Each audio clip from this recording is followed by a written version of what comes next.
Leslie, thank you for joining our podcast. Would you please introduce yourself for the ones that don't know you? Sure. My name's Leslie Steele. I'm the CEO of Interimage and been doing this for 30 years. How many years? 30. 30. Oh, yeah. Now, I remember Interimage. If I go back in my brain, 15, 20 years ago, I remember Interimage. In my mind, you were doing work at the Pentagon. I don't know, or the, how do you call the Pentagon? From a contractual standpoint, there's another name. I can't remember. But it's true, right? You have been supporting the Pentagon. Could it be that 15, 20 years ago? Yeah. I remember it. Yeah, we started, initially we had commercial sector customers, but our first government customer was the VA, and right after that, the Navy. So you started this company long time ago. Can you tell us about what do you do before starting the company, and what were you thinking when you started the company? Oh, that was a crazy story. I'd worked in the telecom industry, worked my way up to managing divisions, and wasn't completely happy with what I was doing. So I did some consulting work. Had been offered a job by a company in the Annapolis area to run a division, and I was telling my husband about it and had some concerns. I thought that the company overall was not going in the right direction. And yeah, it's a $30 million company, and they had about 30 areas of focus, which to me is not the definition of focus. So I was telling my husband about it, and he pitched me on starting a company. I thought he was crazy, but after a few days, he wore me down, and I said, okay, look, I will do this with you, get it going, and after a year or two, I'm going to go back to corporate America. That's what he said, or what you said? What I said. And needless to say, I never went back to corporate America. So what company were you working when that happened? Was it Quest Communications? Is that the one you were working when you started Interimage? I was subsequent to that conversation. I was continuing to do other consulting work, and I did consulting work for Quest Communications. So your husband, it was a little bit your husband's idea or your idea? It was his idea to go start a company. The particular focus of the company was a consolidation of our ideas, but he's the one who had much more of an entrepreneurial spirit. Did he continue with the company, or you continue with the company? Gotcha. So it's a husband and wife thing in a way, right? Now your background, you were a chief financial officer from previous company. What is your background? Because now, am I wrong, with your main offerings are technology? Am I wrong? You are absolutely correct. You're a technology company. I started my career in management consulting. As I mentioned, I went to the telecom industry in financial capacity, did end up being CFO of a company. Then, as I mentioned, I also managed divisions at a couple different companies. So I do have a strong finance background, but also more of a general management. I've learned my way around technology, but I wasn't a technologist by training. Tell us about your work at AFCEA. This is AFCEA Bethesda, the one in Maryland. I've been involved in several of the industry associations. I chaired IAC. I was the president of the AFCEA Bethesda chapter, and I've been on the board of a couple of other industry associations, and I found it to be very useful. Currently, I sit on the board of the Professional Services Council. It's a great way to meet other people in industry, and that's often where you end up finding teaming partners, developing those relationships with other industry people. You just never know where it's going to lead. I have the same experience. It's always helpful. But it's difficult to make time to really add value. That's a little bit the challenge, right? There's a lot of things going on. It is. It can be very demanding of one's time. When I chaired IAC, the Industry Advisory Council, it was actually during the presidential transition to Obama. And so as an organization, we wrote 9 different white papers focused on different aspects of IT. And I can tell you that was an extraordinarily demanding effort, putting those together and then talking to various government people after the administration change, following up on those white papers. Now I'm curious about what were those white papers? You're making me go back too many years. No, They were on a variety of topics. Procurement, technology. Finance, IT. So anything that you can advise others that are maybe starting in their entrepreneurial careers. There's a lot of CEOs and founders of companies that have 20, 30, or they are like, I don't know, 10, 5 or 12 or 7, $8 million. They're just starting. They have a couple of contracts. Any advice for them? Things that maybe you learned over the years and thought, I would have loved to know this before. Any thoughts there? Any advice? Well, I think that it's important to get yourself known. You know, this industry is very, very crowded. And I think that finding ways to engage both with industry and government is really important. And the second thing is, I think it's essential to be very clear about your message, what you do. I can't tell you how many small companies, and even very small, 5 to 20 people, that I ask them what they do, and I get a really long list. They do everything in IT, and obviously they don't. And so it's hard to have a progressive conversation with those people because they're just kind of all over the map. So no specialization, no focus. And I think it's important to have a clear, sharp message about what you do, that when you engage with people, they can understand that and you can build on the conversation from there. Right. So believe it or not, some people are against that theory.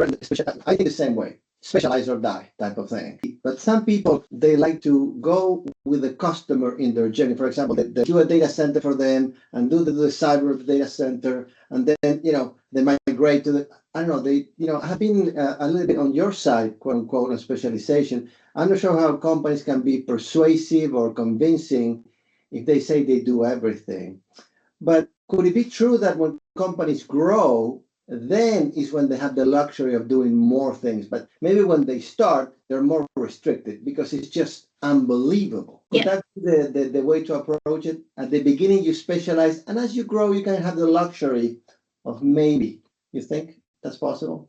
I do, but even then, I would say, even as a larger small business, you still can't cover the entire waterfront with depth. Right. So what are those couple of areas where you truly bring depth and expertise that sets you apart? And then, you win work in those areas, start building trust with the customers, then they may drag you into other areas, and that's great. But you've got to build that trust first. And you're not going to build it by claiming you know something that you really don't know, or know how to manage delivery of some services that you don't know. And I think that, in fact, that's becoming more and more true because the IT field is becoming more and more complex. The depth of knowledge that you have to have in different areas is,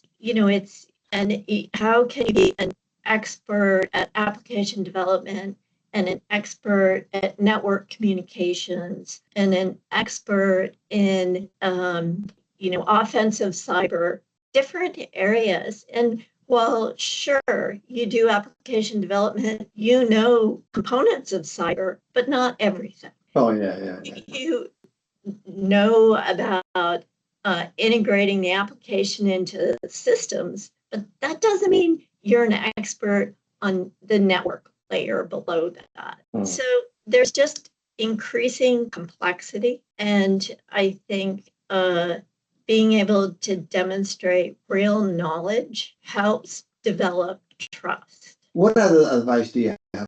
How about people, letting people go in?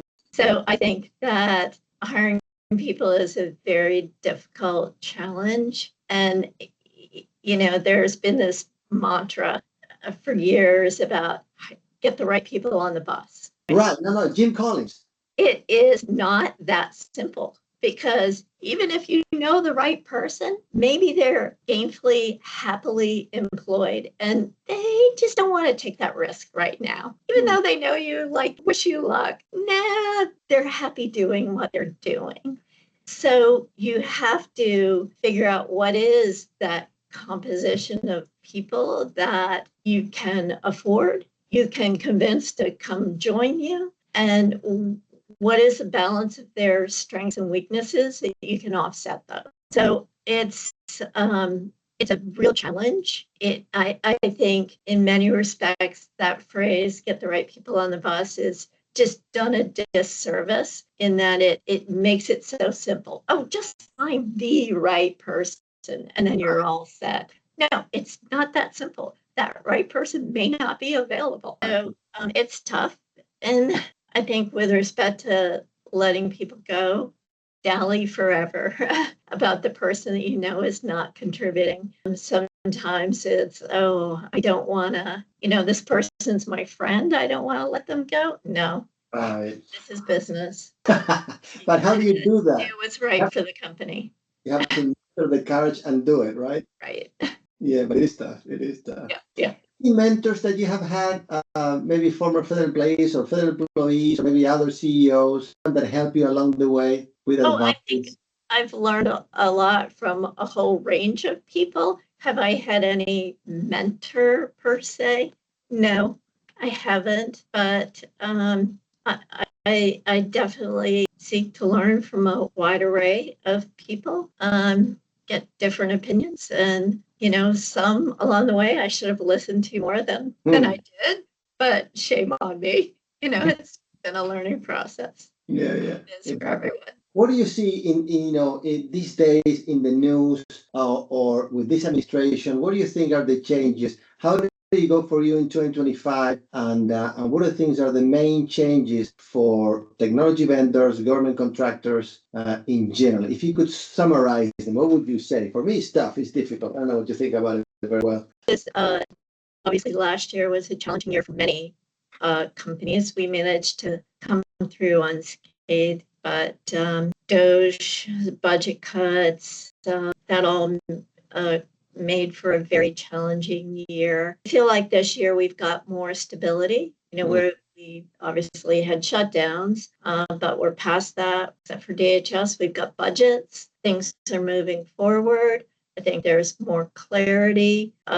Lots of changes in the FAR, but that's creating some opportunities to move faster. And so I think it's a far more conducive environment to selling services to the government than it certainly was last year.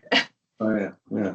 What do you think are the reaction that government contractors should use, or what kind of adjustment they should do to be more successful in this environment? Well, I think it very much is about understanding the nature of the challenges, the problems, and coming in with solutions. And I know you could have heard that answer 5 years ago, but I think it's more and more true. You have to come in with a solution and help or articulate why that solution is beneficial, what it really brings in terms of value.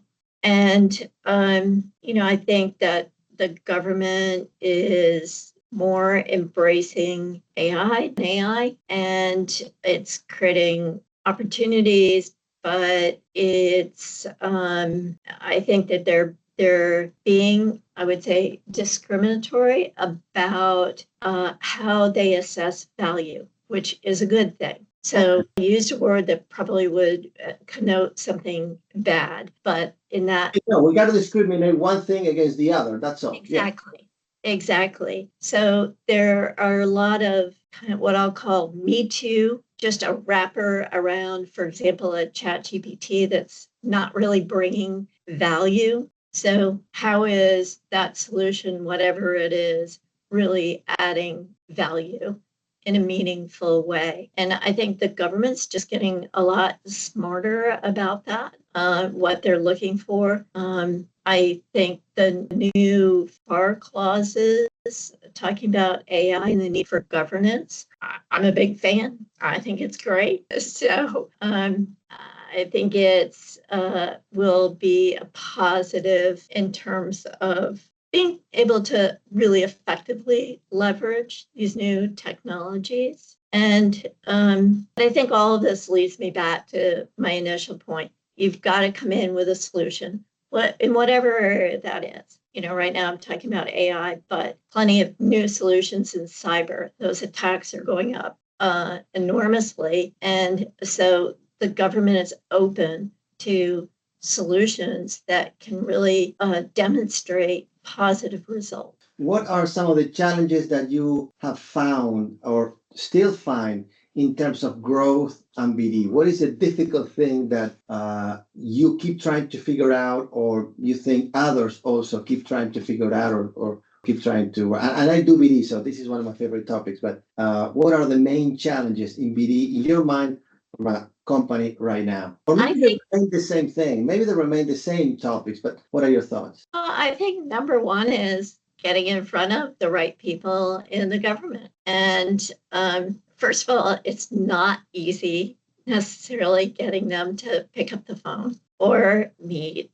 And if you can't engage in some way, you can't have a meaningful conversation, then you can't start to explain your solutions. You can't develop that trust that makes them say, oh, I want to buy from you. And trust is an important factor. Trust is a really important factor. Well, I can see if they talk with you, you will generate trust. That's my feeling. But, let me ask you this, get in front of the right people. What has been the strategy for you so far? Is going after new requirements when somebody, because you can go and offer a solution to a problem that they don't even know they have. You can offer a solution to a problem that they have and it's the first time they procure it, or you can find a solution to a problem they are already somehow solving because it's a recompete. Where are you in that spectrum? What have been your strategy that proved to be successful? Quite frankly, we do a little bit of all of that. I mean, there recompete work that we go after where we think we understand the customer environment, can get in front of the customer, can offer something that's a bit different. But we are also promoting some, brand new solutions. In particular, do that more through my other company. Right. But, there's a tight connection between Pixel Rain and Interimage. What has been the main way that you were able to get in front of the right people?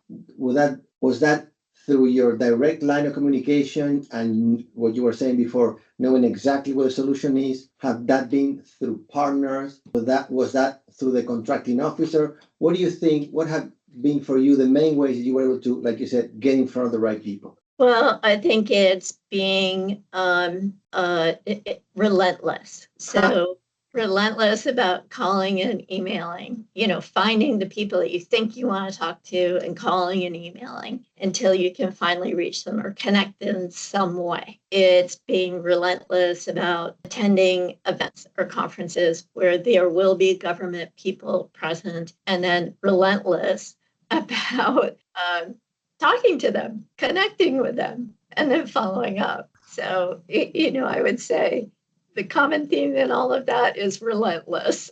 Persistence, keep going, never give up. Yeah. That is an amazing quality. You need to have it in government contracting. Maybe in some industries it's not that important, I guess, but I don't know.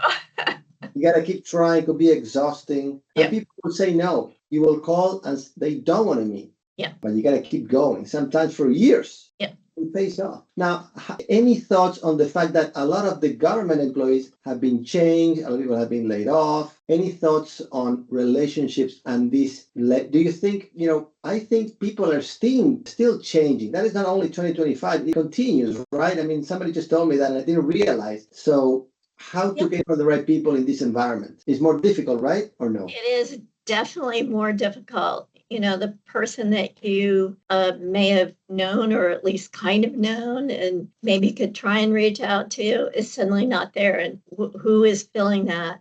How have they reorganized? And sometimes it's not always clear. So, whatever avenues we can go through, occasionally it's a small business office, sometimes it's a contracting office, maybe it's a partner who knows something that gives us enough of a tidbit that we can go in from there.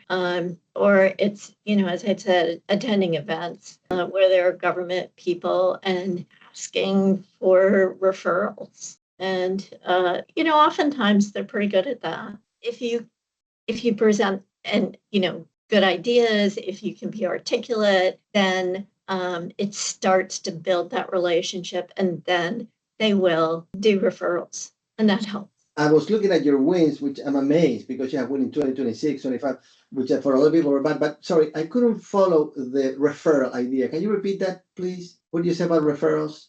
Well, I think, for example, in some of the DoD conferences, they may attract very senior people, and they're not necessarily the decision makers. That's happening below them. But if you can connect well with them and start building a rapport, then you can get referrals. Oh, gotcha. I know what you mean. Yes, totally. I agree 100%. I was looking at your wins. You have some wins in Treasury, Office of the Comptroller of the Currency, USDA. In 2025, so these were good years for you, it seems. Like the last few months have been great. I mean, most people, for a lot of people, they were not, right? Yeah. We are holding our own. We're doing okay. And we've had a couple of nice wins in 26 that I'm very excited about how we can further leverage those. So yeah, it's good. And I'm very optimistic about the remainder of this year. I think we're well positioned for some other things. Before I ask you about Pixel and Interimage and the relationship and their offerings and what are your thoughts about the future of those two companies, which are your companies. Tell me about your approach to sub versus prime. What are your thoughts on what do you sub? I mean, I see a bunch of prime stuff, but what are your thoughts at this point of priming versus subbing? We do sub. I think we always prefer to prime, but there are times where that just, isn't on the table. We need to get into a new agency, new area. It's an incredibly large piece of work, but there's some meaningful component that we could do. In those cases, yeah, we're gonna sub, and that's fine. We'll pursue both, but yeah, we do like to prime, and we think that we're very good, have always been very good at managing contracts. But think about my background. It was in management. It wasn't as an IT person who turned into a manager. Right. Leslie, do you go after full and open requirements? We have, and we have successfully won full and open before. Wow. So, again, it becomes a question of where you can really promote a level of expertise that you can beat out a big company. Right. So yeah, if you can offer the best solution, you have good relationship that allow you to gain some information and have an informed offer, let's say, absolutely, why not? A lot of people don't do that. They feel that they will never be able to be the largest, and also they feel that maybe the government feels less, risky by going with a large. But I'm glad to hear that. That's awesome. That tells me a lot. What's going on with this other company, Pixel? I always knew about with Interimage, and I just realized about this one. Are you, this is an AI-oriented type of a company? Yeah, is Interimage going to die a little bit in the future, and Pixel will?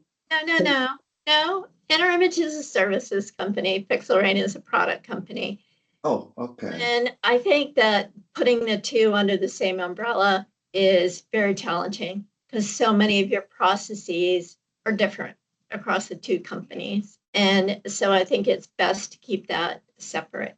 at Interimage, we had developed some capabilities around AI, working with, the predecessors to ChatGPT. When that hit the scene, ChatGPT, and kind of changed everybody's perspective around Gen AI, we realized that we had a foundation for a product. And so following, I think it was September, we incorporated Pixel Rain and, kept doing some refinement and to truly make it a product. And then we've been out trying to sell that capability. So Pixel Rain has a couple of products now. It's developed a Gen AI governance platform that allows organizations to manage who can access what Gen AI capabilities, what large language models, what tools, with what data. And that creates a security layer and a governance capability, so management can see what's being done with what. And I think that that's critical because, there's a lot of shadow AI going on, people using external tools with internal data, even if they're told not to, doesn't mean that they're not doing it. So you have to make tools available. I don't think enterprise counts are enough. Sure, that does provide some protection for data, but there's still a lot of information you're just not going to want put into those environments. And the organization is blind to how those tools are being used and what's being generated. So I think that that's a really important capability. So we have a PXR platform, which is a governance platform. We've developed Ghostwriter, which is a document generation capability that brings a lot more sophistication than just, using queries or prompts in a Gen AI tool. And we've developed a tool called Axon DE, which is a model-based system engineering plugin that brings essentially Gen AI capabilities into that environment, making the process much more effective. The engineers. You have the governance platform, the Ghostwriter, and I understand the governance one. The Ghostwriter is a writer of what? I didn't get that one. What is the Ghostwriter?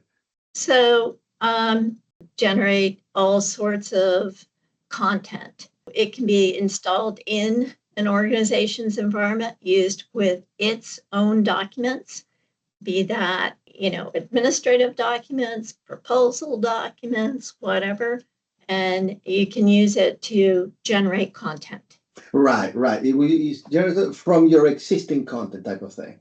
I love it. Not from the internet at large. Right. Yeah. No, when I wrote a book, and ChatGPT couldn't help me. When you have a specific type of knowledge, it will be on the contrary. It will not help me at all. It will dilute what I was trying to say, put words that everybody would use. It was a horrible experience for me to write my book with the help of ChatGPT. Maybe if I could have put only certain things that I created, I've used in the past, only, then maybe that would have helped me, something that you're saying. But the general, ChatGPT, it really, it took away the industry specificity, and it took away my own spirit, let's say. So I couldn't use it. So I understand a little bit what you're saying. All right, Leslie, well, thank you so much. Very interesting story, very interesting advice for other founders, and very interesting what you're doing right now with the two companies. Thank you so much for your time. You're welcome.